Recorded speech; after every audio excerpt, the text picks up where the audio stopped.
नमस्कार, स्वागत है आपका न्यूज़ वक्त में। एक साल के बाद बीजेपी हाईकमान ने जब नितिन नवीन के नाम पर सहमति जताई कि वो बीजेपी के अगले कार्यकारी अध्यक्ष होंगे और जेपी नड्डा के बाद वो बीजेपी के राष्ट्रीय अध्यक्ष होंगे, तो दिल्ली में बीजेपी कवर करने वाले ढेर सारे पत्रकारों को आश्चर्य हुआ। उनमें से कई को गूगल का सहारा लेना पड़ा कि आखिर ये नितिन नवीन हैं कौन, और उनसे ज़्यादा बीजेपी के नेताओं को आश्चर्य हुआ कि आखिर नितिन नवीन को क्यों चुना गया, कैसे चुना गया।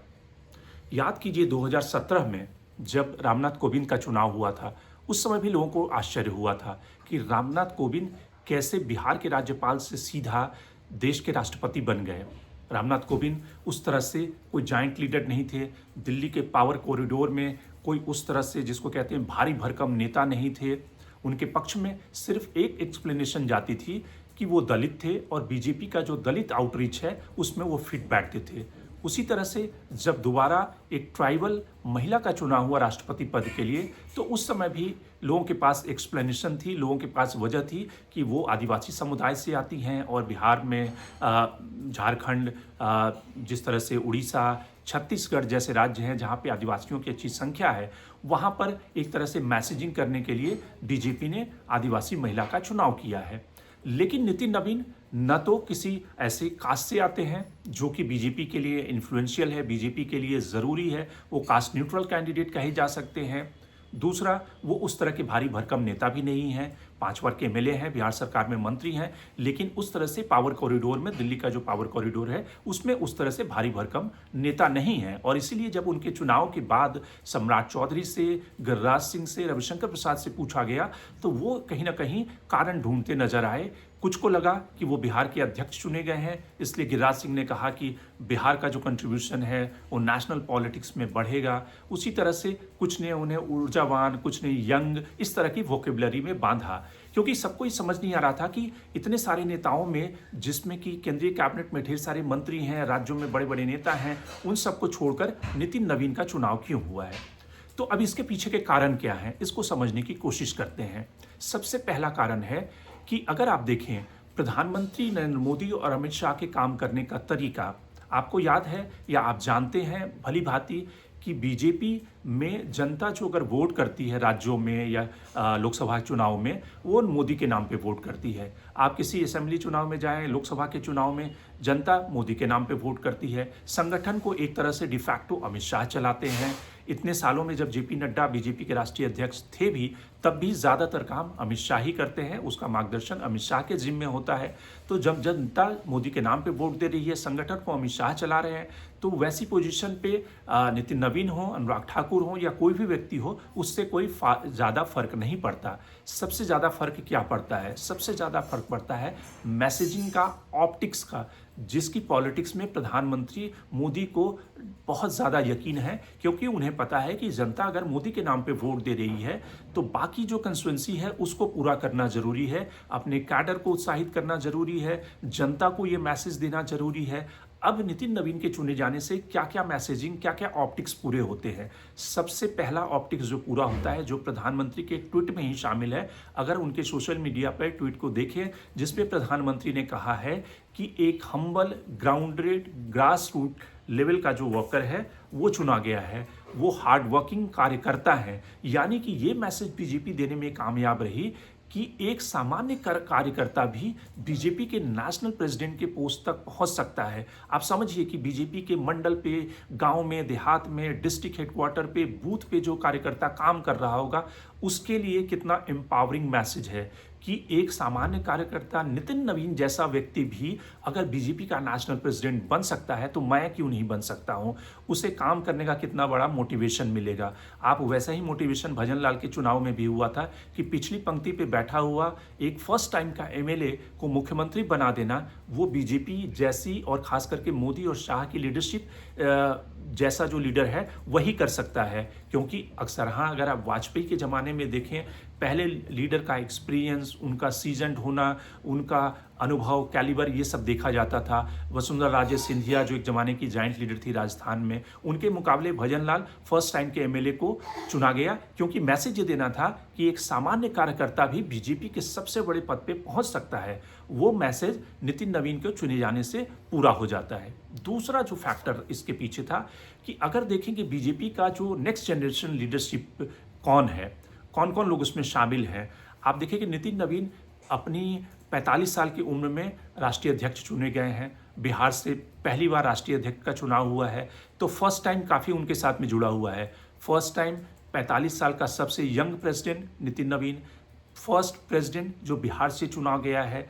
लेकिन नेक्स्ट जनरेशन जो लीडरशिप बीजेपी की है, जिसमें कि निशिकांत दुबे, धर्मेंद्र प्रधान, भूपेंद्र यादव, अनुराग ठाकुर जैसे नेता जो कि अलग अलग रोल में अपने संगठन में या फिर गवर्नेंस में काम करते हुए अलग अलग राज्यों में प्रभारी के रूप में अपना दायित्व निभा चुके हैं, बीजेपी को जीत दिला चुके हैं। आप राज्यों अक्रॉस स्टेट से उठाकर देखें, विजेंद्र जो कि एक ऐसी कम्युनिटी से आते हैं जो बीजेपी का बैकबोन है कर्नाटक में, येदुरप्पा के बेटे हैं जो वहाँ के स्टेट प्रेसिडेंट हैं, उन्हें भी अध्यक्ष बनाया जा सकता था, 49 साल के हैं। अनुराग ठाकुर 51 साल के हैं, बीसीसीआई के प्रेसिडेंट रह चुके हैं, केंद्रीय कैबिनेट में रह चुके हैं, नीचे से बीजेआईएम के नेशनल प्रेसिडेंट रह चुके हैं। तो वो सारे टिक बॉक्स को पूरा करते हैं, लेकिन उन्हें अध्यक्ष के रूप में नहीं चुना गया। निशिकांत दुबे 56 साल के हैं, लोकसभा में तो एक तरह से पार्टी को चलाते हैं, पूरी तरह से मोबिलाइज करते हैं, अपोजिशन के ऊपर अटैक करते हैं, राहुल गांधी प्रियंका गांधी को घेरते हैं, फैक्ट एंड फिगर लेकर एक अच्छे भाषण देते हैं, लेकिन उन्हें अध्यक्ष नहीं चुना गया। वैसे ही बिप्लब देव जो त्रिपुरा के मुख्यमंत्री रह चुके हैं, 54 साल के हैं, यंग लीडर हैं। किरण रिजिजू जो पार्लियामेंट्री अफेयर्स मिनिस्टर हैं, नॉर्थ ईस्ट से आते हैं और कहीं ना कहीं संसद में एक तरह से नॉर्थ ईस्ट का प्रतिनिधित्व करते हैं, अरुणाचल जैसे स्टेट से आते हैं, उन्हें भी अध्यक्ष चुना जा सकता था। वैसे ही बंडी संजय जिनका कि जीत दिलाने में एक बड़ा रोल था, केंद्रीय कैबिनेट में शामिल किए गए। जी किशन रेड्डी जो कि स्टेट प्रेसिडेंट रह चुके हैं, केंद्रीय कैबिनेट में हैं, बीजेपी के नेक्स्ट जनरेशन लीडरशिप में शामिल रहे हैं। राजीव चंद्रशेखर जो केरल में इस समय प्रेसिडेंट हैं। केशव मौर्य जो सबसे कॉम्पिटेंट कैंडिडेट थे, जो कि उत्तर प्रदेश में मौर्य कम्युनिटी से आते हैं, जिन्हें बीजेपी ने कल्टिवेट किया, ग्रूम किया, डिप्टी चीफ मिनिस्टर हैं। उन्हें बीजेपी का नेशनल प्रेसिडेंट बनने के 1 साल से कयास और अटकलबाजी लग रही थी, लेकिन उन्हें भी नहीं चुना गया है।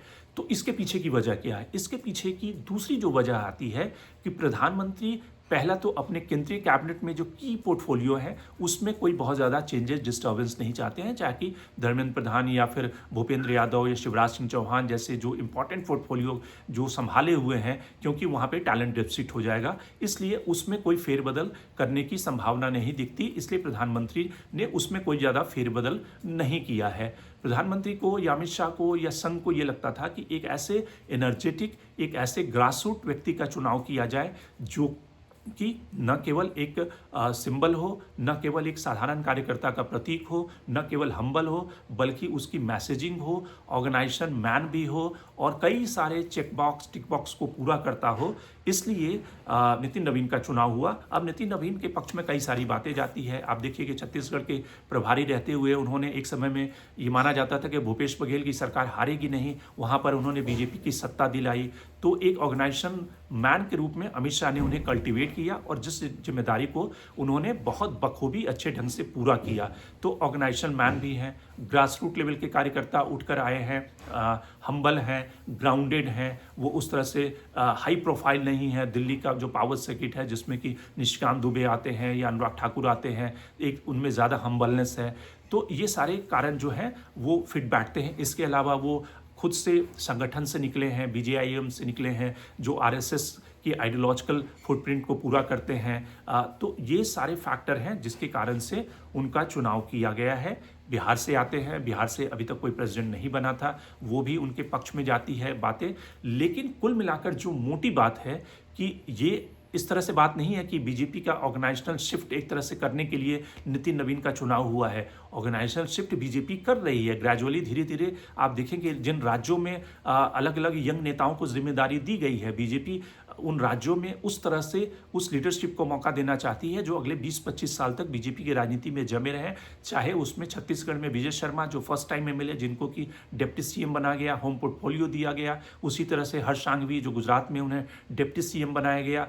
तो बीजेपी अलग अलग राज्यों में यंग लीडरशिप को आगे कर रही है, उन्हें कल्टीवेट कर रही है फ्यूचर की राजनीति के लिए। लेकिन एक ऐसे समय में जब एक दिन पहले 61 साल के पंकज चौधरी को यूपी में बीजेपी का अध्यक्ष बनाया जा रहा है, वहीं पे 45 साल के नितिन नवीन को नेशनल प्रेसिडेंट बनाया जा रहा है, तो आप ये नहीं कह सकते कि जनरेशनल शिफ्ट का जो एक थंब रूल है वो सारे राज्यों में एक जैसा अपनाया जा रहा है। मोदी और शाह यह संघ अलग अलग पैमानों से, जिस तरह से एक अच्छा एचआर होता है अलग अलग रोल के लिए अलग अलग व्यक्तियों का चुनाव करता है, वैसे ही यूपी में अगर पंकज चौधरी की ज़रूरत है, क्योंकि लोकसभा चुनाव में बीजेपी का जो सबसे core voter Kurmi vote bank है, उसने बीजेपी को डिच करके अखिलेश यादव में शिफ्ट हो गया। और अखिलेश यादव की बड़ी कामयाबी की वजह थी कुर्मी वोटों का शिफ्ट होना, नॉन ओबीसी जो वोटर हैं उसका शिफ्ट होना।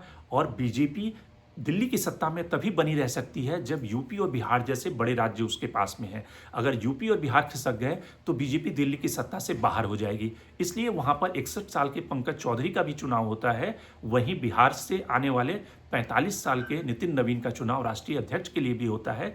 तो एक बेहतर एचआर की भूमिका ये होती है कि अलग अलग रोल के लिए वो अलग अलग कॉम्पिटेंट व्यक्तियों का एक पूल बनाए और वो उस ऑर्गेनाइजेशनल रिस्पॉन्सिबिलिटी को संभाल सकें, जिसके लिए बीजेपी मानी जाती है कि वो 45 साल के नितिन नवीन का चुनाव नेशनल प्रेसिडेंट के लिए कर रही है, जो कभी बिहार के बीजेपी के अध्यक्ष भी नहीं रहे हैं।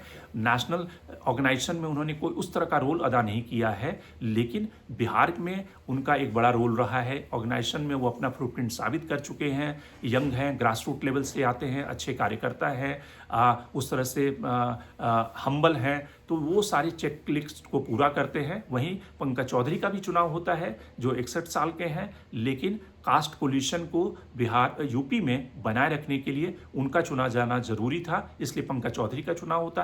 केशव मौर्य का चुनाव नेशनल प्रेसिडेंट के लिए नहीं होता, ये अलग बात है। इसके कारणों का विश्लेषण एक अलग वीडियो में मैं करूंगा कि बीजेपी के अध्यक्ष के चुनाव के और क्या क्या ऐसे इंसाइट हैं जो नितिन नवीन को इस पोजीशन तक लाया। तो अगले वीडियो को देखना ना भूलें और शायद हमें इस वीडियो के लिए आप इसे शेयर करें और सब्सक्राइब करना ना भूलें।